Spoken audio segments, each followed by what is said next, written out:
Karena di zaman sekarang ibu-ibu sekalian, banyak perempuan-perempuan berkerudung dan labelnya muslimah, tapi isi kepalanya itu adalah barat. Paham ya? Jadi ada yang pakai kerudung, dia muslimah, tapi isi kepalanya adalah pemikiran barat.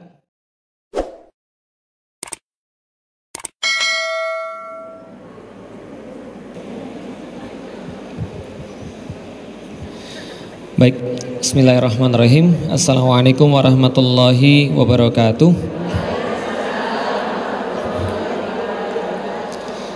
Alhamdulillah, puji dan syukur senantiasa kita panjatkan pada Allah Subhanahu wa taala atas rahmat dan karunia-Nya, atas kenikmatan-kenikmatan yang telah Dia berikan kepada kita semuanya. Dan di kenikmatan-kenikmatan itu ada satu kenikmatan yang paling besar yang Allah sampaikan kepada kita, yaitu adalah nikmat keimanan. Sungguh ibu-ibu sekalian selalu dirahmati Allah, tanpa nikmat keimanan, apapun yang diberikan kepada kita sejatinya adalah sia-sia. Tanpa nikmat keimanan,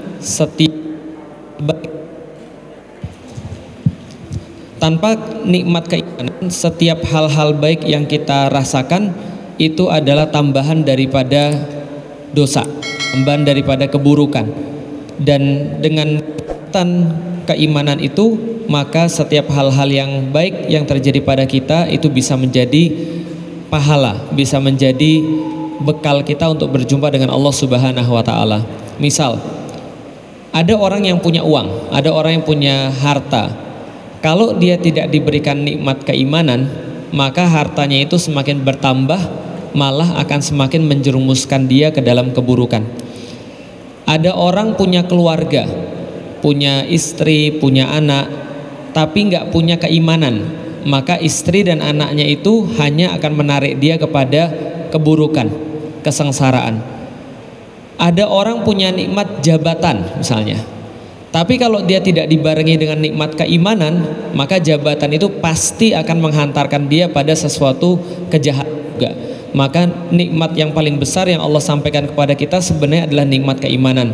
Dan dengan nikmat keimanan itulah waktu, lalu harta, jabatan, anak-anak, apapun ilmu dan seterusnya, itu bisa menjadi sebuah kesempatan kita untuk mendapatkan ridho Allah Subhanahu wa taala.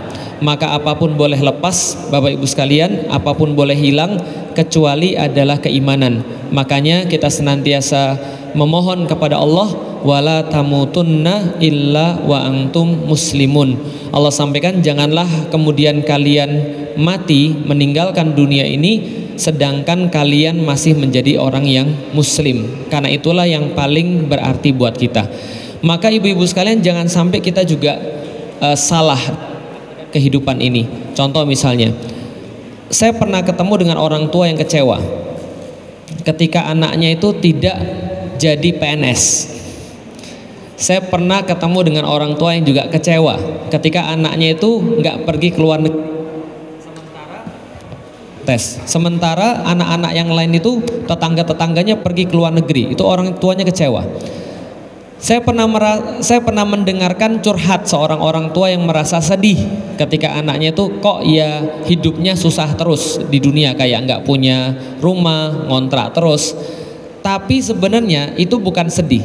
Kesedihan yang sebenarnya adalah ketika orang tua itu punya anak, tapi anaknya nggak bisa bantu orang tuanya untuk akhiratnya. Paham nggak sih? Saya pernah diceritakan ada seorang anak, ini kisah nyata, anaknya dalam tanda kutip dunianya tuh sukses.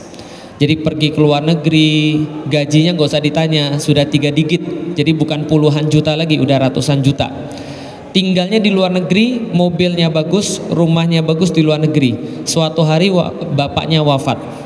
Ketika bapaknya wafat, dia langsung pulang ke Indonesia. Langsung pulang ke Indonesia, kedapetan untuk bisa nyolatin bapaknya. Lalu kemudian ketika dia disuruh nyolatin bapaknya, dia bilang, udah Ustadz aja yang nyolatin, Ustadz aja. Ustadznya bilang, antum kan anaknya, antum lebih afdol untuk nyolatin dia, kan antum anaknya, doanya anak itu makbul, langsung kemudian diterima oleh Allah, antum aja yang nyolatin. Akhirnya karena disuruh-suruh orang terpaksa, akhirnya dia nyolatin bapaknya. Ketika nyolatin bapaknya, Allahu Akbar. Lalu kemudian sudah Allahu Akbar, ruku. Paham? Setelah itu dia mungkin kaget, orang-orang kok nggak ada yang ruku gitu kan ya. Lalu kemudian dia sholat lagi, berdiri lagi, terus kemudian ya Allahu Akbar lagi sampai salam. Lalu kemudian setelah selesai itu orang-orang pada nanya, kok tadi sholatnya ruku? Lalu kemudian dia bilang, ya kayaknya bapak saya itu banyak dosa, jadi saya sholatnya ruku. Yang banyak dosa bukan bapaknya, kamu yang banyak dosa gitu kan. Nah artinya mau nggak sih kita meninggalkan anak-anak yang kayak gitu? Kalau saya sama istri saya pribadi saya sama istri saya bilang, saya masih bisa terima kalau anak saya nanti nggak punya mobil, nggak punya rumah, nggak pergi ke luar negeri, atau bahkan taruhlah ya dia tidak dianggap sukses di dunia. Tapi kalau seandainya anak saya nggak ngerti bagaimana untuk memeluk keimanan, itu yang benar-benar kita nggak bisa terima. Kenapa? Karena sebenarnya kehidupan itu kan bukan di dunia, tapi nanti setelah dunia. Nah karena itulah keimanan itu adalah sebuah pemberian Allah yang paling berharga. Jadi kalau misalnya kita bangun pagi masih ada keimanan dalam diri kita, masih ada keinginan bagi kita untuk beribadah, merasa senang ketika datang kepada kajian, merasa manis ketika bisa melakukan ketaatan, itulah pemberian Allah yang paling besar. Kenapa? Ibu-ibu sekalian, ke belakang ini ketika ngelihat orang-orang makin aneh gitu kan ya, makin hancur gitu ya, ngelihat ada orang muslim, saya pikir dalam hati, kok tega-teganya dia tuh beriman tapi malah jelek-jelekin agamanya sendiri. Kok tega-teganya dia tuh beriman tapi kok dia malah nggak merasa pede dengan agamanya sendiri. Saya pikir apa? Oh iya, itulah kenikmatan yang Allah kasih hanya pada orang-orang yang beriman. Dalam hadisnya Rasulullah Shallallahu Alaihi Wasallam tuh berkata, namanya halawatul iman, namanya rasa manis ketika bisa menjalankan keimanan, rasa senang ketika bisa taat sama Allah. Karena zaman sekarang orang justru merasa hebat, orang justru merasa senang, orang merasa jago ketika dia bisa melawan Allah. Gitu kan? Ada muslim tapi dia bilang, saya muslim tapi saya nggak menurut pada syariat. Ada orang muslim lalu bilang Islam tuh agama teroris. Ada orang muslim lalu bilang Islam tuh agama yang buat masalah. Coba bayangin, zaman dulu ya, orang kafir Quraisy itu ada yang nggak suka Islam, tapi dia nggak pernah bilang bahwa Islam tuh nggak ada syariat, nggak pernah. Zaman sekarang orang kayaknya, ya itulah yang saya bilang, makanya bersyukur kita masih dibangunkan oleh Allah pagi ini dengan apa ibu-ibu sekalian? Iman. Itu yang paling penting, itu yang paling harus kita jaga pada kita, pada anak-anak kita, karena itu yang nanti bisa menyelamatkan kita. Salat dan salam semoga tercurah dan terlimpahkan kepada baginda Nabi besar Muhammad sallallahu alaihi wasallam, manusia mulia yang telah menjadi sebuah contoh dan tauladan bagi kita. Entah bagaimana kehidupan kita kalau seandainya tidak ada contoh daripada Rasulullah sallallahu alaihi wasallam. Beliaulah manusia mulia yang kita berhutang pada beliau, dan hutang kita ini beliau nggak minta bayar. Hutang kita ini bukan hanya hutang harta, bukan hanya hutang nyawa, tapi berhutang kehidupan kepada beliau. Karena sesungguhnya kalau beliau tidak pernah mengajarkan kepada kita, beliau tidak pernah menunjukkan kesabaran dan keistiqomahan dalam dakwah, tentu kita masih berada dalam kehidupan yang carut marut, hancur. Dan itu adalah karunia terbesar yang Allah berikan pada manusia dengan diutusnya Rasulullah Muhammad sallallahu alaihi wasallam. Maka kita senantiasa bersalawat kepada beliau dengan ucapan Allahumma sholli ala sayyidina Muhammad, dan kita juga bersalam kepada beliau dengan ucapan assalamu alayka ya Rasulullah. Mudah-mudahan dengan salawat dan salam kita diakui oleh beliau sebagai umatnya di yaumil kiamah. Suatu hari saya tuh pernah ditanya sama ibu saya, Lik, kenapa kamu maksa-maksa kakakmu jadi muslim? Saya bilang, saya nggak pernah maksa siapapun jadi Islam, karena Islam ini terlalu berharga untuk dipaksa-paksa. Masa sih kalau ada makanan enak, makanan yang mahal enak, kita maksa-maksa orang untuk makan, kan nggak level. Islam itu lebih indah daripada apapun. Saya nggak pernah maksa orang untuk melihat keindahan. Saya cuma promo keindahan pada orang, tapi saya nggak pernah maksa. Lalu ibu saya nanya, apa sih yang menjadi perbedaan antara agama Islam dan agama mami? Lalu dia bilang gitu. Saya bilang ya banyak, gitu kan ya. Lalu dia bilang, coba satu aja, apa sih lebihnya Islam? Saya bilang, Islam punya Rasulullah Muhammad. Yang Rasulullah Muhammad itu adalah segala-galanya bagi kita. Maksudnya gimana, Lik? Saya tanya pada ibu saya. Contoh misalnya gini, Ini bukan menjelekkan agama orang, ini cuma ngasih tahu tentang kenapa saya itu milih Islam. Salah satunya, contoh, kalau saya bilang pada ibu saya, kalau saya tanya sama mami, kalau Felix tanya sama mami, menurut mami suami paling ideal tuh kayak apa sih? Suami paling ideal kayak apa? Ibu saya tuh nggak bisa jawab. Saya bilang sebutin satu nama aja, ibu saya nggak bisa jawab. Ya kenapa? Karena nggak ada suami ideal bagi orang. Tapi kalau saya tanya sama teman-teman yang muslimah di sini, suami paling ideal tuh kayak apa sih? Semuanya jawabnya sudah pasti sama, Rasulullah Muhammad, itulah suami paling ideal. Maka kalau orang muslim nikah, standarnya jelas. Standarnya siapa? Rasulullah Muhammad. Saya pengen kamu jadi kayak Rasulullah Muhammad, kan gitu. Walaupun suaminya nggak akan bisa jadi kayak Rasulullah sih, tapi kita ada standarnya. Dan efeknya panjang. Efeknya panjang. Kenapa? Saya tuh sudah 15 tahun nikah sama istri saya. Setelah 15 tahun nikah sama istri saya bilang sama istri saya, kalau bukan karena Islam, kalau bukan gara-gara Rasul nunjukin kita gimana caranya kita berumah tangga, kayaknya kita mungkin sudah nggak bersama lagi. Kenapa? Rumah tangga tuh kan semakin tahun kan semakin bermasalah, betul nggak? Oh iya semua. Kayaknya ini sudah bermasalah semua nih kayak. Rumah tangga itu semakin tahun tuh semakin bermasalah. Bukan semakin tahun malah semakin adem. Enggak. Itu kayaknya pas nikah itu sebulan pertama saya nggak pernah ribut sama istri saya. Tapi 15 tahun nikah itu sehari bisa 2 kali 3 kali ribut itu sama istri saya. Dan kalau kita nggak punya Islam itu sudah selesai semuanya. Paham nggak sih maksudnya? Maka saya berhutang pada Rasulullah gimana cara memperlakukan istri. Saya berhutang pada Rasulullah gimana kalau istri saya lagi ngamuk. Saya berhutang pada Rasulullah gimana kalau istri saya misalnya untuk disenangkan dan seterusnya.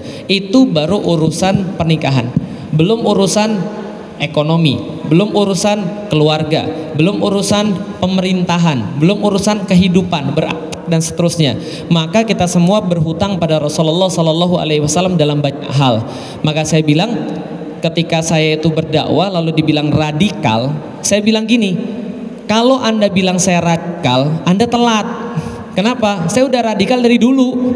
Malah Islam tuh buat gak radikal. Kok bisa? Coba bayangin ibu-ibu sekalian. Sebelum saya masuk Islam, saya itu putus pacaran aja mau bunuh diri. Paham ibu sekalian? Rendah banget kan? Itulah radikal.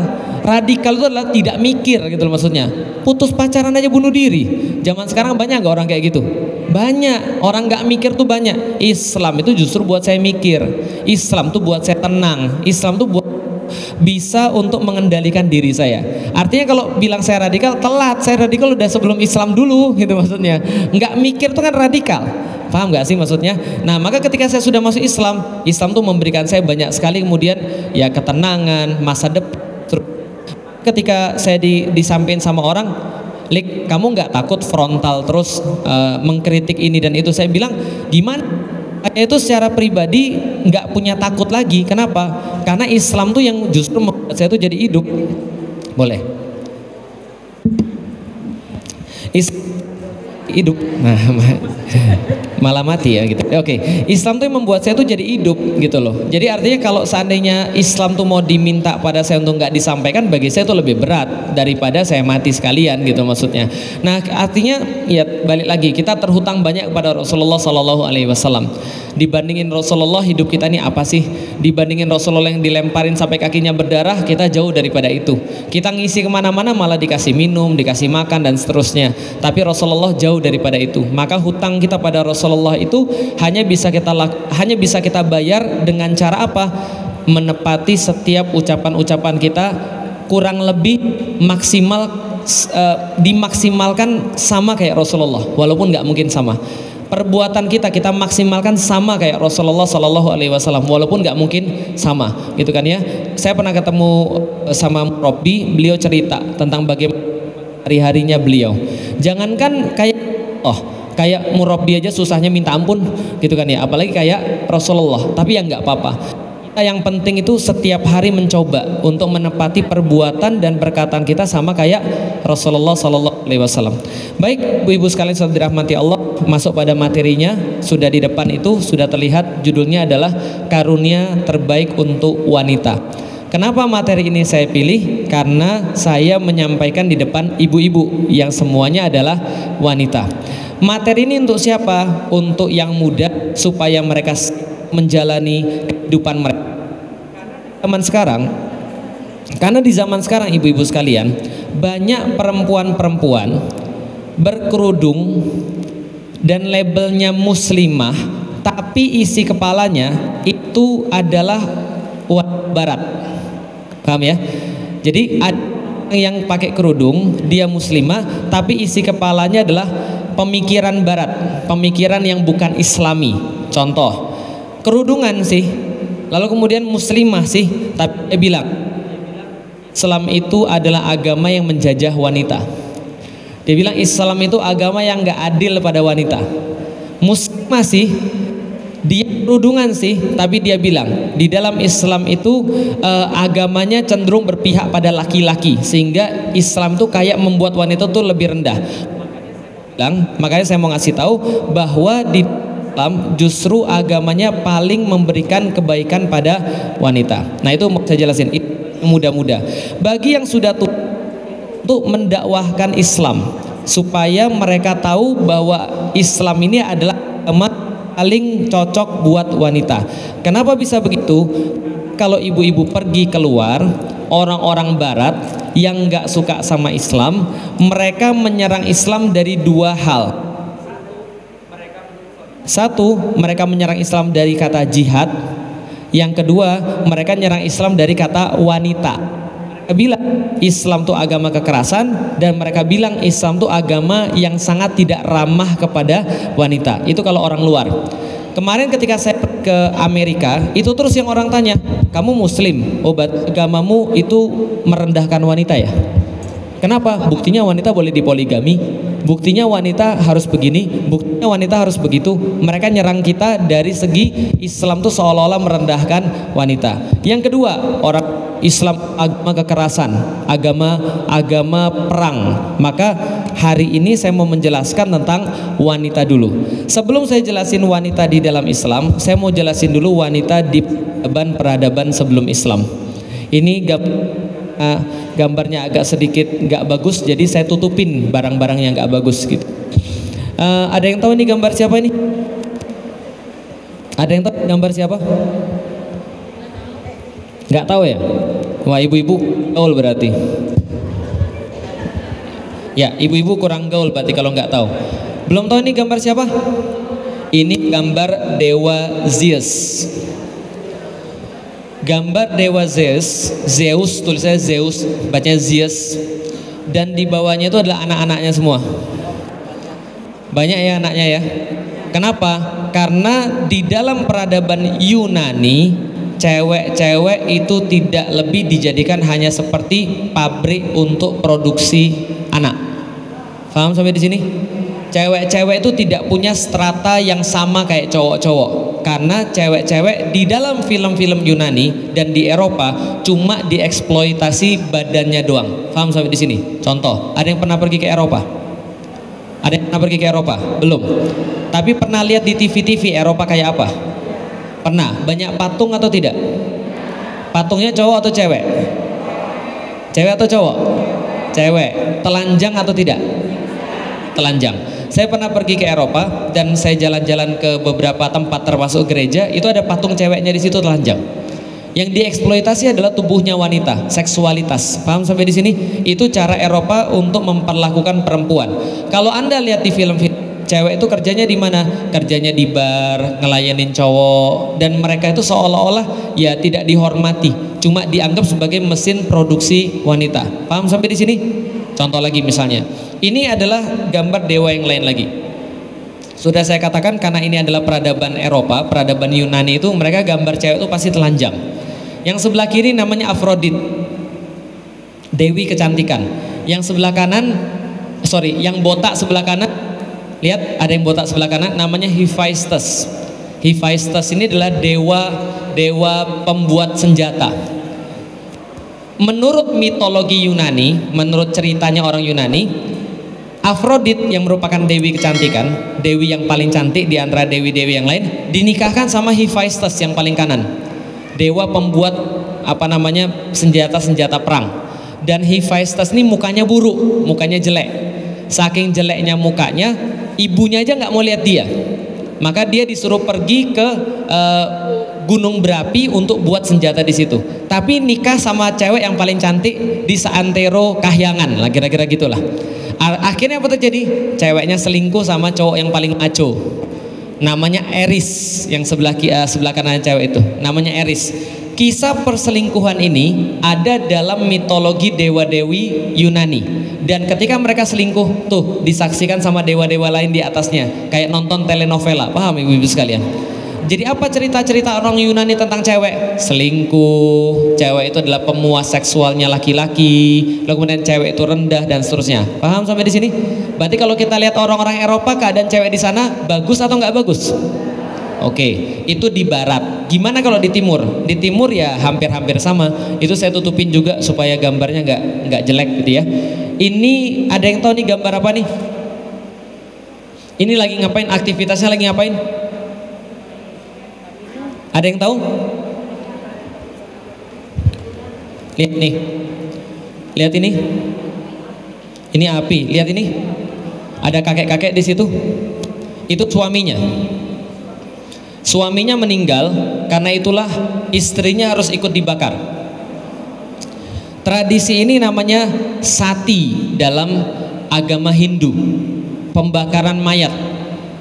Jadi dikatakan dalam tradisi orang Hindu di timur, kalau seandainya seorang laki-laki mati, maka dia harus bawa seluruh miliknya, termasuk miliknya adalah istrinya. Maka istrinya juga harus ikut dibakar. Di Indonesia tradisi ini namanya ngaben, pembakaran mayat, proses pembakaran mayat dalam agama Hindu. Tapi sudah nggak sama istrinya lagi yang dibakar. Tapi dulu dianggap seperti itu. Istri itu adalah barang miliknya laki-laki. Maka kalau zaman dulu kalau orang mau nikah harus lihat-lihat dulu nih, ini orang cepat mati atau enggak. Kalau cepat mati jangan, karena nanti ikut dibakar juga. Paham?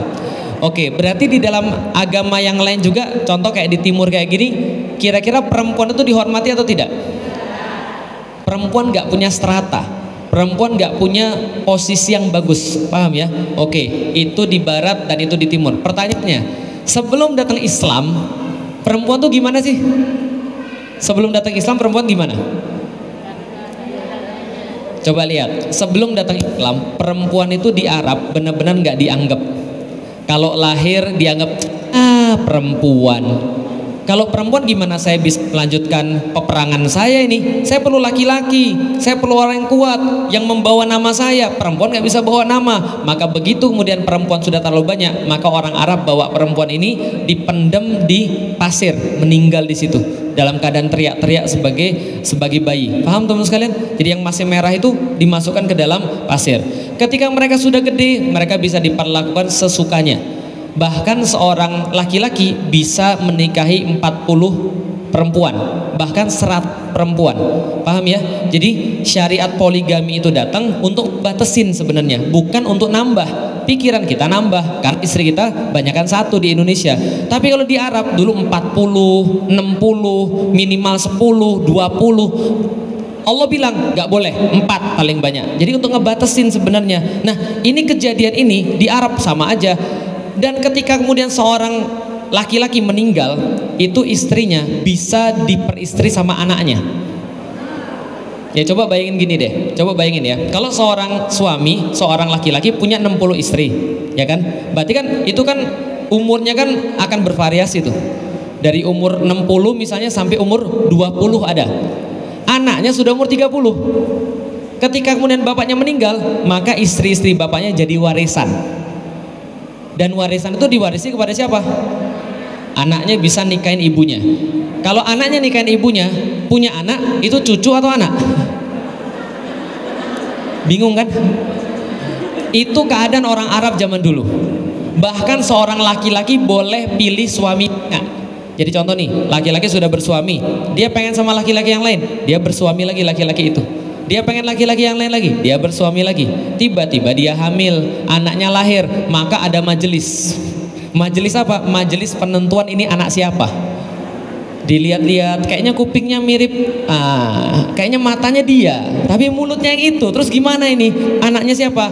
Terus kemudian ceweknya bisa bilang, saya pengen dia aja jadi bapaknya. Kayak begitu kondisinya. Kira-kira terhormat gak wanita? haid dianggap penyakit. Kalau perempuan lagi haid itu nggak boleh kemana-mana, nggak boleh kemudian diapa-apain dan segala macam. Tiba-tiba Islam datang mengubah semuanya. Itu kalau di Arab. Ini masih kita bilang di Eropa dan di timur, di India. Oke, bagaimana keadaan perempuan setelah datangnya agama? Sama aja. Ini dalam kitab Talmud, kitabnya orang Yahudi, dikatakan seorang lelaki Yahudi diwajibkan membaca doa berikut setiap hari. Jadi dia membaca doanya adalah, makasih Tuhan karena tidak menjadikanku seorang kafir, tidak menjadikan aku seorang wanita, atau menjadikan aku sebagai budak belian. Paham gak sih? Jadi wanita tuh sama kayak budak, sama kayak kafir. Paham gak maksudnya? Jadi seorang laki-laki, alhamdulillah bukan perempuan gitu loh maksudnya. Seolah-olah jadi perempuan tuh aib. Paham maksudnya sampai di sini? Oke, di bawahnya. Juga tertulis dalam kitab yang lain, bila laki Yahudi yang telah dewasa bersetebu dengan anak perempuan maka itu tidak apa-apa. Nah, dalam kemudian agama Katolik juga sama, dikatakan bahwa pemahaman mereka bukan Adam yang tertipu, melainkan perempuan itulah yang tertipu dan jatuh ke dalam dosa. Jadi, menurut pemahaman orang-orang Katolik, yang buat manusia turun ke dunia itu gara-gara kerjaannya perempuan. Gara-gara kerjaannya siapa? Perempuan. Kalau bukan karena ibu-ibu, saya masih di surga. Ceritanya begitu. Dalam pemahaman orang-orang Katolik, bukan saya ya. Cuman dulu kayak gini misalnya. Ketika saya masih sekolah, pulang sekolah itu kan rame mau keluar tuh. Nah, pas mau keluar tuh kan pada rebutan tuh keluar. Yang cewek bilang, ladies first dong, ladies first, kita duluan dong yang keluar. Teman saya yang lain bilang, ladies first, gara-gara lu gua turun ke dunia. Paham teman sekalian? Karena dianggap di dalam agama Katolik yang metik buah itu adalah Hawa. Lalu Hawa memberikan kepada Adam, maka dua-duanya turun ke dunia. Karena mereka bilang setan hanya memberikan godaan pada yang lemah, yaitu adalah perempuan, bukan laki-laki. Di dalam agama Islam tidak. Di dalam agama Islam ini kesalahan kita bareng-bareng. Bahkan ditimpakannya kesalahannya ke Adam, bukan ke Hawa. Kata Allah di dalam Al-Quran surat Al-Baqarah, fa'azzallahuma syaitonu anha, maka syaiton menyesatkan mereka berdua. Jadi bukan salah satu, tapi mereka berdua. Tapi yang tanggung jawab siapa? Adam. Nanti saya akan kasih tahu kenapa Adam yang tanggung jawab, ada hubungannya dengan materi kita. Tapi yang jelas, karena mereka menganggap bahwa perempuan itu adalah lemah dan sering digoda sama setan, maka mereka sering bakar perempuan dulu. Eropa itu kalau yang dibakar pasti perempuan. Jadi gini ceritanya. Ibu-ibu ada yang bisa bahasa Inggris? Ada yang bisa? Kalau yang nggak bisa nggak apa-apa. Yang bisa saya tes ya. Bahasa Inggrisnya penyihir laki-laki apa? Penyihir laki-laki bahasa Inggrisnya apa? Nggak tahu ya? Wah, kayaknya ini nggak sekolah semua ini kayaknya ini. Bahasa Inggrisnya penyihir laki-laki apa? Magician, penyihir laki-laki, atau wizard. Oke, penyihir perempuan apa? Witch. Yang mana yang bagus? Wizard atau witch? Wizard itu bagus, witch itu jelek. Orang biasanya kalau ngejek orang dia bilang witch, dasar penyihir. Tapi kalau laki-laki nggak mungkin diajak wizard, malah seneng dia. Woi, memang gue keren. Wizard itu konotasinya keren, witch itu konotasinya jelek. Kenapa? Karena di dalam tradisi orang-orang Eropa, penyihir laki-laki itu baik, penyihir perempuan itu jahat. Paham? Nggak percaya? Contoh, pernah nonton atau baca buku Hansel and Gretel? Itu penyihirnya yang jahat laki-laki atau perempuan? Oke, Putri Salju pernah nonton? 7 Kurcaci dan Putri Salju pernah nonton? Penyihirnya yang jahat laki-laki atau perempuan? Perempuan. Yang terakhir yang main Angelina Jolie, Maleficent, itu penyihirnya laki-laki atau perempuan? Perempuan. Penyihir perempuan selalu jahat, sementara penyihir laki-laki pasti baik. Contoh, Merlin sama Arthur itu kemudian yang baik laki-laki, betul? Albus Dumbledore, Harry Potter dan segala macam itu penyihir yang baik pasti laki-laki. Paham ya sampai di sini ya? Nggak ada perempuan. Kenapa? Karena orang Eropa itu sangat mengatakan bahwa cewek itulah yang bisa digoda sama setan. Maka zaman dulu Mahkamah Investigasi Gereja itu membakar kurang lebih 10.000 orang cewek. Gara-gara apa? Mereka dianggap bid'ah dan sesat. Paham sampai di sini? Yang dibakar pasti perempuan. Dikatakan bahwa mereka disucikan, dibakar di api untuk disucikan supaya setannya keluar. Paham ya? Kalau laki-laki ada yang dibakar? Nggak ada. Laki-laki digantung, cewek dibakar. Enak jadi cowok atau enak jadi cewek? Enak jadi cowok, enak jadi cewek? Bukan hanya itu, cewek nggak boleh di atas panggung sama sekali. Cewek nggak boleh ngomong agama. Cewek nggak boleh ngajar agama. Kenapa? Cewek itu lemah, maka nggak boleh ngajar agama.